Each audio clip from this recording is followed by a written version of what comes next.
Hello, everybody, and welcome to Talk of Glory, promoting the Glory Days series, including Glory Days 3. I'm Ken Berthelot.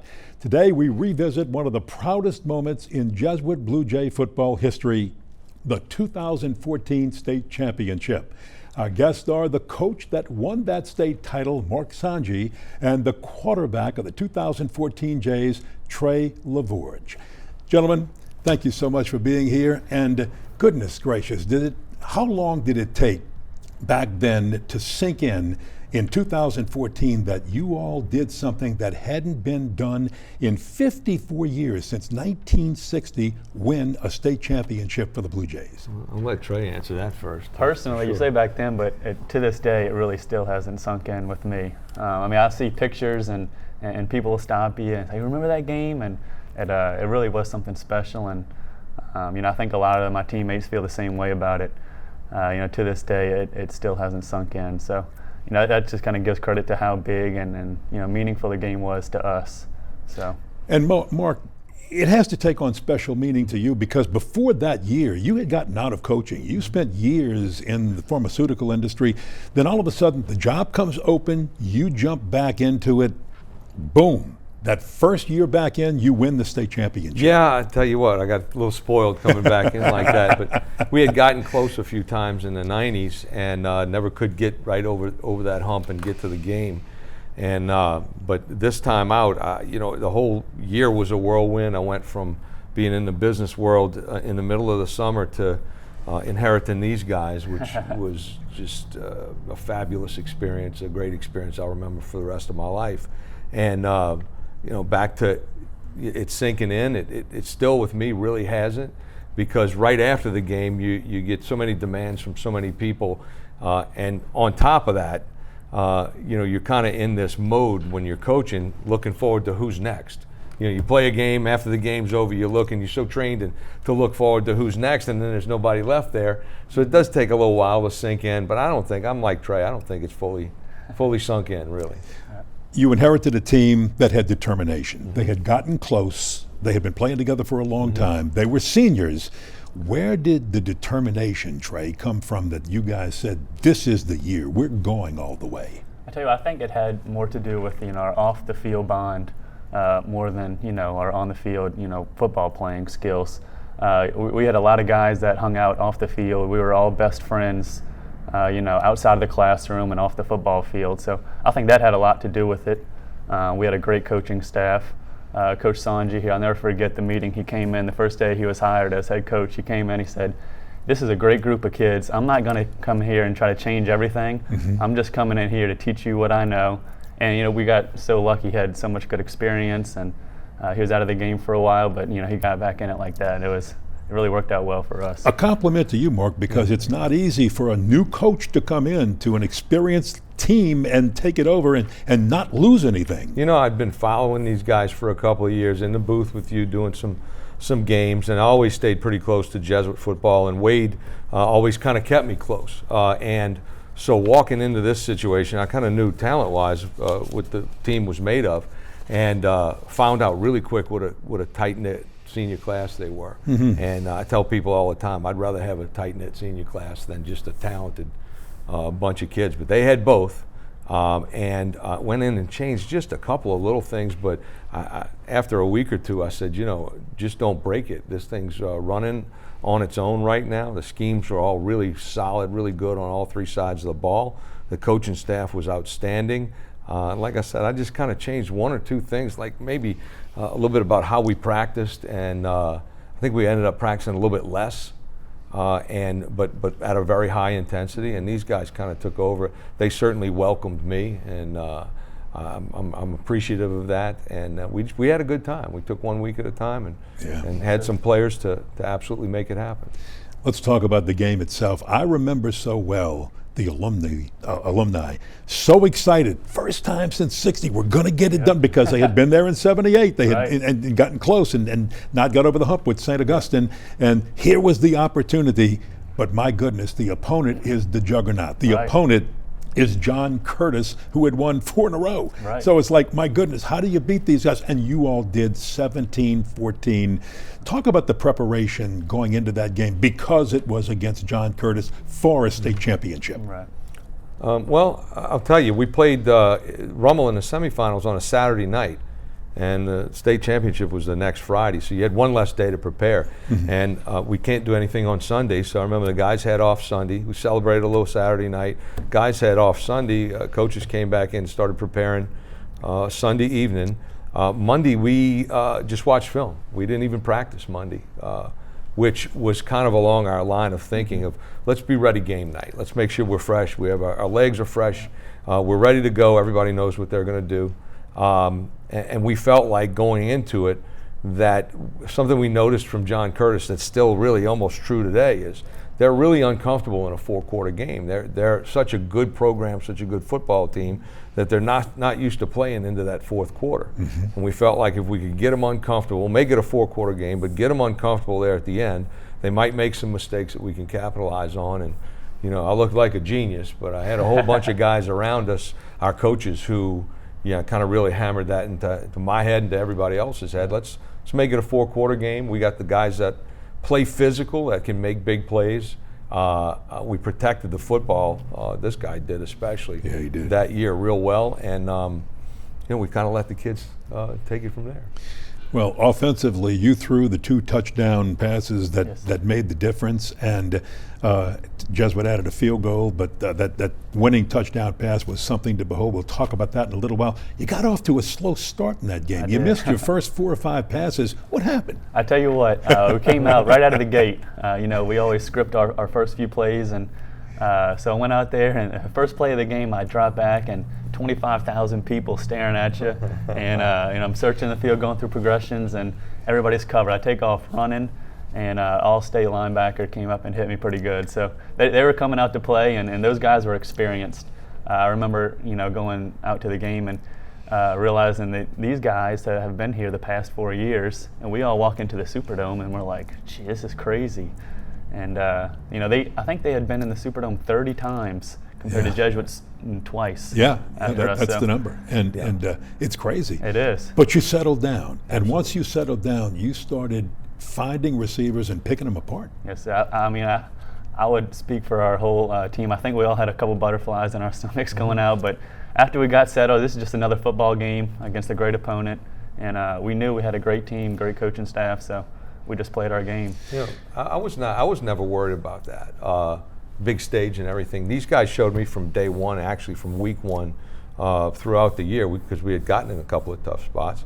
Very unflappable group, a very confident group, and once that first couple of plays wore off, I think it was just like we were out on our own field, practicing and doing what we do best. So our guys really responded well. And what you guys did best was get the ball to Kalijah Lipscomb and also let Charles Jackson run it. He was the MVP, ran for 142 yards in that game, and really they couldn't stop him. They did at times, but if he needed you needed yardage. Absolutely. If Jesuit needed yardage, he got it for you. And then you found Lipscomb. Man, he was pulling everything in. Big time receiver. I think he'll hopefully be in the league next year. Yeah. He's been a great receiver for Vanderbilt, and we were blessed with a lot of offensive weapons that year. So I want to take that for granted. Talk about the 2 touchdowns. I know that's got to be in your mind with Kalijah, and especially the one that won it, but start with the first one. Well, we practice those plays all the time. 100 times I've thrown that slant ball to Kalijah, and it was just another play, and he was open and got it to him, and he did the rest. But we had an unbelievable offensive line that year. I barely ever got hit. And when I did, I was getting the ball away to, some big-time players, Foster, Morrow, Kalijah Lipscomb, Charles Jackson, Chris Mills. I mean, the list goes on. Not a lot of highly recruited guys, but hard-working guys and good practice players, and they always came to play on game night. Then you added the field goal, and then finally on the last drive of your 112 yards passing, 60 of them come on the winning touchdown drive. 45 of those yards to Kalijah Lipscomb. Talk about that pass. Actually, the play that won us the game, that last 45-yard touchdown pass, we drew up at halftime. on a little chalkboard, and Coach sat down with us. He's like, I've been seeing them do this. We're going to send 2 guys over the top, and they're only going to be able to cover one of them. And Kalijah was open for the touchdown. So, yeah. Mark, I love it. That's sandlot football. That's hey, you're in the great dirt. Coaches. I really did. I had great coaches. These guys could see everything. I had the pleasure of just keeping the headsets on and really listening for 14 weeks, kind of really listening. I didn't get involved too much. The only time I really got involved was, talking about field position and things like, this is one of those situations where you've got 2 more downs. We're going to go for it on 4th down. So adjust your 3rd down call to whatever you think you're going to need to get on 4th down. But our kids were experienced. I think we were fundamentally very sound on all 3 sides of the ball, and our coaches were just really good. And going back to my role is, how I looked at it eventually was just don't screw it up. Don't start pushing things around that don't need to be moved. If it's not broken, don't break it. So, I was trying not to break things, and I'll pat myself on the back for not getting too involved. I think that was good. Well, in the final minute or 2 that we have in this segment, let's talk about the euphoria after the game of the win. How did you feel? And probably not realizing at the time this very important place that you all won in history, earned in history, right, in the history of the Jesuit Blue Jay football program. Like Coach Sanji said earlier, we woke up the next morning and it was kind of like, we're going to workouts, we're going to practice, walk through today, and getting ready for the next opponent, but that was it. I mean, laying on the Superdome turf, listening to We Are Champions song, that's something I will really never forget. And people start hitting you on the street too after a few days after that. I'll tell you a funny part of this was I got up about 4:30 that morning. I didn't sleep all that well the night before we played. I wasn't nervous or anything, just got kind of anxious to get started. And I got up at 4:30 and I had a text message, and it was a picture of guys that were out on Poydras at 4 o'clock that morning tailgating, waiting for the game that night. Yeah. So you alluded to it before. Yes. You mentioned before how big it was to the community. Yeah. It really was. I think it hit me when I turned around and looked. We had 23,000, I think, on our side that night, and just watching those people enjoy it. I think that's when it really started to hit me a little bit. Yeah, and you know what? The crowd was announced at 25,900. And we just think that's the people who actually went through the turnstiles. Right. I think that was more in. Some people found creative ways to get into the dome because it looked like a whole lot more than 30,000 in the dome. That lower section was covered. Yeah. Absolutely. And it was a sea of blue. A bunch of them ended up on the field after, too. We ended up getting fined for that. So. I'll take it any day. Yeah. Well, this is the offensive side of it. We're going to talk defense in the next segment. I want to thank Mark Sanji and quarterback Trey LaForge. Back with Jesuits defense in that state championship year, 2014, right after this.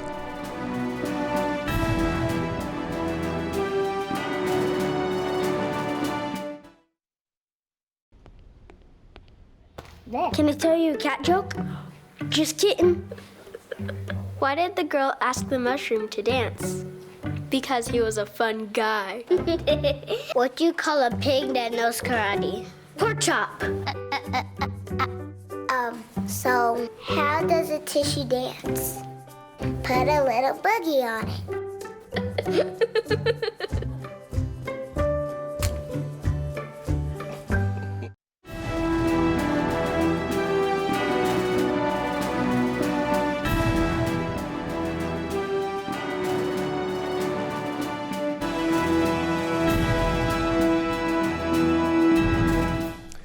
Welcome back to Talk of Glory. We're talking Jesuit Blue Jays 2014 state championship. In the last segment, we talked offense. This segment, we're talking defense with the coach, Mark Sanji, and with one of the toughest football players ever to come out of Jesuit, the middle linebacker, Robert Labrano, or as one person described you, and I loved it when he did, the Dick Butkus of the Jesuit Blue Jays 2014. Robert, thanks for joining Coach and I. Thank you. And the defense was really tough. You guys were going against a juggernaut. Again, we talk about John Curtis. You win at 17-14, but they've got the vaunted split back veer offense, and no one can stop it. You guys shut it down, held them to 14 points. How'd you do that, both of you? We did it with very good players. We did it with a pretty sound scheme. and we hit. We didn't just have option responsibilities, we hit our option responsibilities. And I think we got them uncomfortable. I really do. But we had some really good players, like this guy next to me, one of the best linebackers I've ever been around. And that scheme was, I think, pretty simple that night. I'm trying to remember exactly what it was, but it was, I think, pretty simple. And we had guys that were executing it and knew it was important. So, Well, Robert, to beat a team like John Curtis, you have to be assignment sound. And I know as a leader on that team, you were helping to make sure people were assignment sound. Take us back to on the field. What did you do? How did you do it?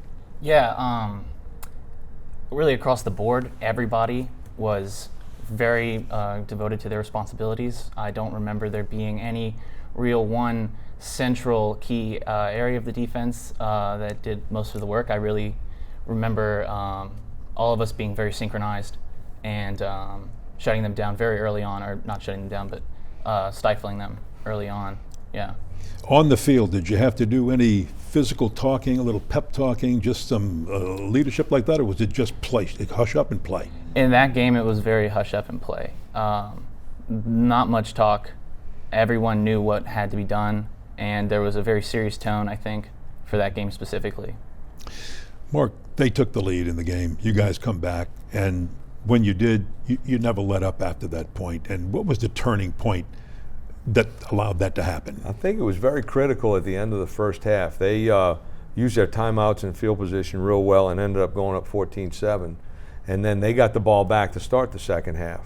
And they had a nice kickoff return and started driving into our territory. And I think probably the most important, defensive, series that we had in that game was that first series in the second half, stopping them from scoring. We kept them far enough out of field goal range, made them go for it on fourth down, but right there, had they scored again, that would have made it 21-7. That's a pretty deep hole to pull ourselves out of. You know, as we review the game and review the defensive efforts in that game, three big defensive plays really come to mind. One was Dylan Knight, the defensive back, who knocked down a Curtis pass in the end zone and stopped him from scoring there. And then Osmond Torres stopped a ball that you guys recovered, and Curtis fumbled later, and you recovered again. And those three plays, sometimes a play or two can set a tone. Were those plays tone setters? Absolutely, yeah. And those two individuals specifically were just known to be tone setters and big playmakers. That's a good way to put it. You're right about that. Both of those guys had great motors. You got to add two at the end. Jakari Wiley knocking down a pass on fourth down. Right, on a that's 4th another and big 8. one, yes. It was actually a 4th and 3, and I think they got a little bit uncomfortable and somebody flinched, so it turned to 4th and 3, which they were certainly going to give the ball and then line up to kick a field goal to at least tie it with about a little over a minute left. And then, but they jumped off sides again, deep in the fourth quarter, deep in our area, and turned a 4th and 3 to a 4th and 8. And that forced them to do something that they're not real well known for or real comfortable with. And, Jakari knocked the ball down, and that kind of ended the game. Trey got to go out and kneel on it after that. It's sweet. Yeah, and that 17-14 victory, I think one of the key things, too, was, and you used the word uncomfortable. You made John Curtis uncomfortable because they like to run the split TV, and you forced them into throwing. And talk a little bit about the game plan with that and then the execution to make it happen. I went into the game saying we had to make them throw. Yeah. And boy, what a mistake that was, because the quarterback, Washington at the time, dropped a few balls right in the bucket. Really great passes. And good thing we didn't make them throw all night. They did throw themselves out of trouble a little bit, but again, just because they've had so much success, they just, coaching-wise and player-wise, staying out of uncomfortable situations, that was their thing. And getting them into that was tough enough to do, but it ended up working out like that because we played really disciplined football and took advantage of opportunities the entire night that we created. Well, Coach and Trey LaForge told us how they felt immediately after the game, the euphoria of it all. What about the defense? What about Robert Lebrano? I think similarly, it was too much to take in at one time, and it's still kind of sinking in. But I still feel incredibly proud of the defensive side and those guys. Felt like a very tight-knit community, and we worked together for so many years, and to finally see it all come to fruition is a very special moment. Did you realize at any point, did anyone else talk about first time in 54 years? We've been trying for this since 1960, and we got it. I know, yeah. Again, it was, all happening so fast, and it was just, yeah. I was 50 years old at the time, and I couldn't get my mind around it. So these teenagers, I don't think could have. No, absolutely. What Robbie's not telling you also is that he hurt his knee late in the game. Ended up tearing up his knee. So he got a shot of it from the sideline and everything. Pain went away pretty quickly, I think, that night, huh? Hey, good season, too, for the Jays, 10-2. Let's take a look at the schedule, because we're talking a lot about the state championship game, but you had to get there, and you had to go through some very good football programs to get there. So as we look at your schedule, right off the bat, people say Ponchatoula, and people don't realize Hank Tierney, who had the Shaw Dynasty, was coaching up there, and hey, you worked with him. Extremely well coached, very talented. That team ended up going 10-0 and losing to Acadiana in the playoffs. So we saw a 10-0 team right away coming out. I think looking at our schedule and the toughness of the teams that we play really prepared us for that playoff run, though. And as you get down to the start of district, and right off the bat, you're going up against Holy Cross, and you handled them with ease, and then you just start blowing through people through Shaw.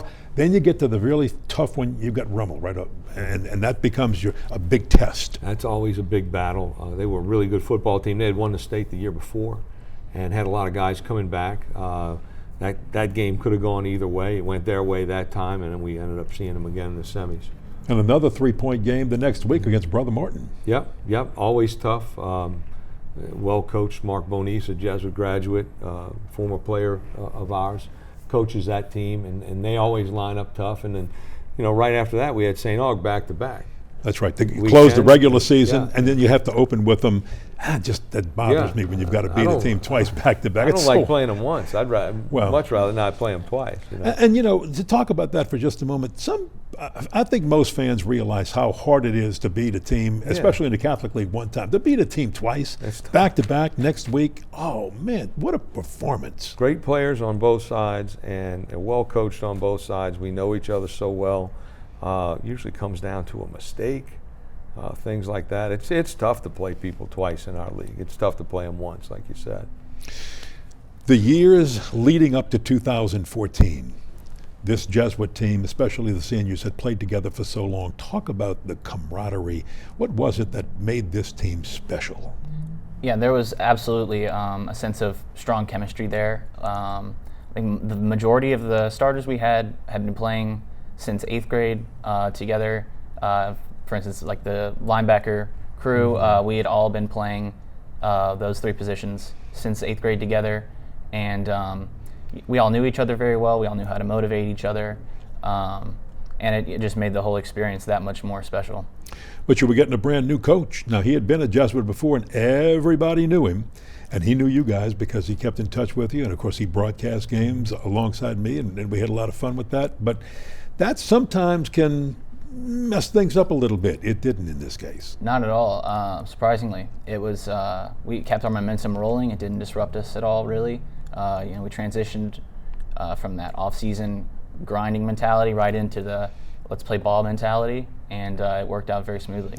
Mark Sanji, a lot of times when a team gets as far and finishes it like the Jesuit Blue Jays did, there's always a story behind the story, whether it's players getting together and talking about this, no coaches meeting, a coaches board meeting, hey, let's make something happen. What was the story behind the story from a player standpoint, from a coach's standpoint?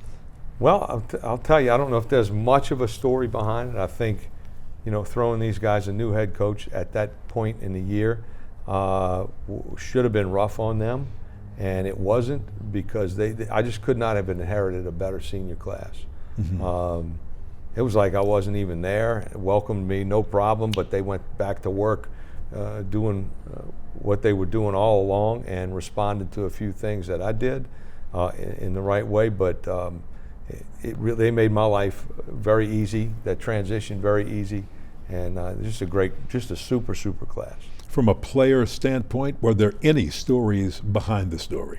None in particular that stand out. I think we all kind of collectively knew and appreciated the work we had put in with Coach Kaiser over the years. That was definitely something that we all felt, I think, and yeah. Yeah, I agree with that. I think the table was set.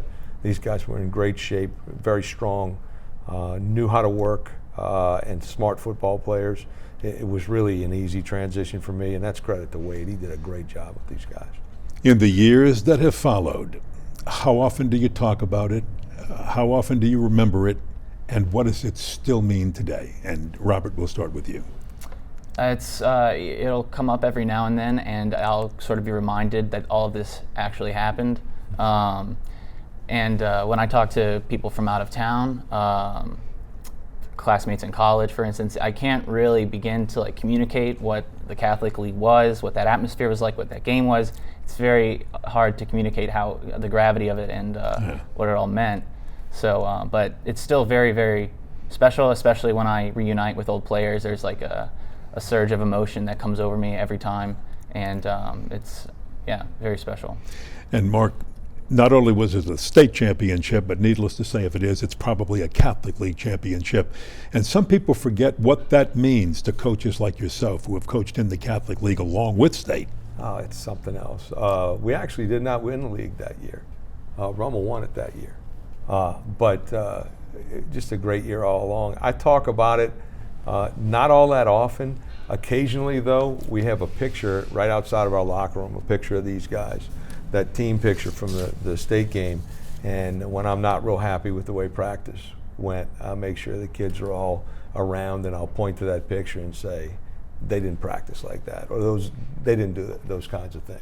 When we're a little sloppy here and there. And that's a picture of reverence. It's in a position of reverence. And I like to refer to it that way. It usually gets us a good practice or two after that. That's right. I forgot about the Catholic League on that year. Well, yeah, congratulations. A battle all the way. Yeah, I forgot about that. Good deal. Well, congratulations, gentlemen. I want to thank you all very much for sharing with us on the show. I want to thank Coach Mark Sanji, quarterback Trey LaForge, and linebacker Robert Lebrano for sharing these great Glory Days moments with us. And congratulations, Jesuit Blue Jays, 2014 state champions. Wow, how special is that? We do hope you're enjoying the Talk of Glory series promoting Glory Days 1, 2, and 3. And for more information to find out how you can be a member, please visit the website CatholicLeague.com. Thanks for joining us, ladies and gentlemen. Hope you've enjoyed this show, and just visit thecatholicleague.com to find out how to get copies, okay? I'm Ken Berthelot for all of our guests. Thanks for being with us. Till next time.